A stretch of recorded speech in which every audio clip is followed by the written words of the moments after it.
Hi guys, welcome to the Thinking Crypto channel. I hope you're doing well. On this channel, we cover the crypto news and we interview many of the folks who are building and investing in the crypto asset class. Go ahead and hit that thumbs up button. Let's get to over 500 likes. Leave a comment below and hit the subscribe button if you're new here. Guys, some very big news around Ethereum, very bullish news in fact. And you all know I hold Ethereum in my portfolio. It's my number 3. So here's the headline. ConsenSys acquires JP Morgan's Quorum blockchain. So from that headline, you may say, well, what does that have to do with Ethereum? Well, let me layer it out here for you, break it down for you. So ConsenSys, as you all may know, is a company built on the foundation of Ethereum. They provide Ethereum blockchain-based solutions, right? They're headed up by one of the co-founders of Ethereum, of course. So their goal is to push enterprise-level solutions that are Ethereum-based. Now, remember, JP Morgan didn't create Quorum, or, they kind of halfway created it, because Quorum is a privacy fork of Ethereum. So JP Morgan recognized the value of Ethereum, forked it, and it was essentially in an effort to build their JPM coin, which is tokenized cash on the Quorum blockchain.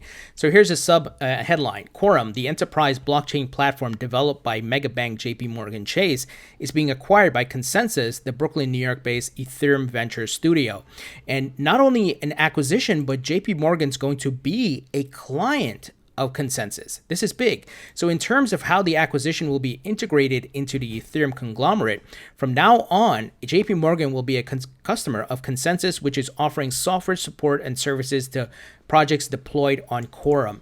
So really big news here, guys. And as you can imagine, ConsenSys is going to push JP Morgan and its respective partners and banks to leverage the Ethereum solutions. And you also have the combined efforts and resources of both the Ethereum community and the Quorum developers, right? So you have a combined effort there, and JP Morgan is going to be a client. So this is really big, and I think very bullish for Ethereum, because right now we know ConsenSys is working on these enterprise level solutions. They're partnered with Amazon Web Services, Microsoft, Ernst & Young. Obviously, if you go to Amazon's website and you look at their Amazon managed blockchain, Ethereum is one of the items they highlight as a source, open source framework to build a blockchain, so companies can do that.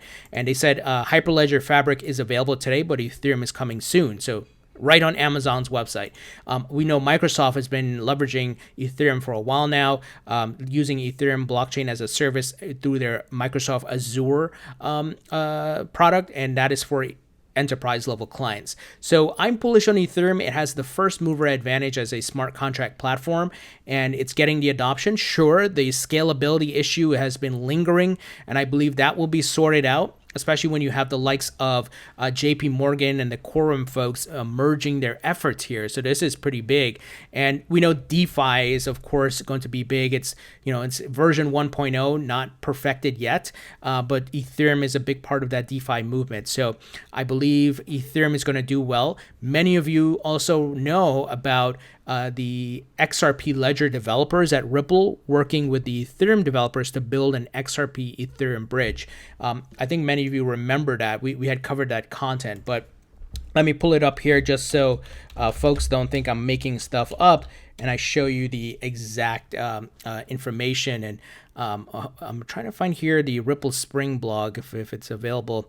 It doesn't look like it's getting indexed, but anyway, they are building a bridge between Ethereum and Ripple, well, I should say the XRP ledger, and that's pretty big. So it's essentially going to bring in like DeFi into the XRP ledger and the ability to do some things there. So big things happening around Ethereum. It doesn't get as much press as, let's say, Bitcoin and XRP and so forth, but big things happening there, and that's why I said, it's the number 3 in my portfolio. So big news, and let's see what comes out from it as things progress and which other banks start leveraging the Ethereum enterprise solution. Now, moving ahead here, guys, BitGo applies to be a regulated custodian in New York State. New York, of course, one of the hardest place to get a license. The Bit license is what most of these crypto companies have to get. A lot of you guys complain, why isn't this exchange in New York and blah, blah, blah. It's because they can't operate without the license, and it's not their fault. It's the stupid license, right? So crypto custody provider BitGo has filed paperwork with New York's financial regulator to offer its services in the state. And this is big because as a custodian, you want to go where a lot of the financial services are, where all the big banks and Wall Street are, because you want to provide custody for their crypto. We know more of them are getting into the market, like your Paul Tudor Jones, your Fidelities, and so forth, right? Some big news, speaking of exchanges, Binance US expands into Florida, eyeing millions of potential new traders. So same thing, right? Florida had its own regulation, and they have to play ball. They have to go to Florida and say, hey, we want to operate here. Florida is going to make them do their own thing, just like New York and Texas. So I know, like I said, a lot of you guys complain, but it's not these exchanges' fault. I've interviewed Catherine Coley, I've interviewed CZ, all these people. It is the regulation. And that is why the payments charter, which is coming from the OCC, Brian Brooks, I believe will be game changing. It'll bypass all the local state laws and have a federal mandate giving the green light. So you guys in Florida, you can now use Binance US. I use Binance US. I like Binance. Like I said, I've interviewed Catherine and CZ and all that. You guys have seen the interviews on my channel. So great exchange and another option to cash out and to obviously purchase and trade crypto. So guys, what do you think about this news? I think it's very big for Ethereum. I'm very bullish on Ethereum. I do believe obviously the scaling solutions need to be done, right? We waited long enough, but when you see these things happening and these big players getting involved and all these connections and partnerships, you know something big is ahead. And like I said, even the folks at Ripple know what's coming. They're building that bridge between the XRP ledger and Ethereum. So leave your thoughts and comments below, share this video, and I'll talk to you all later.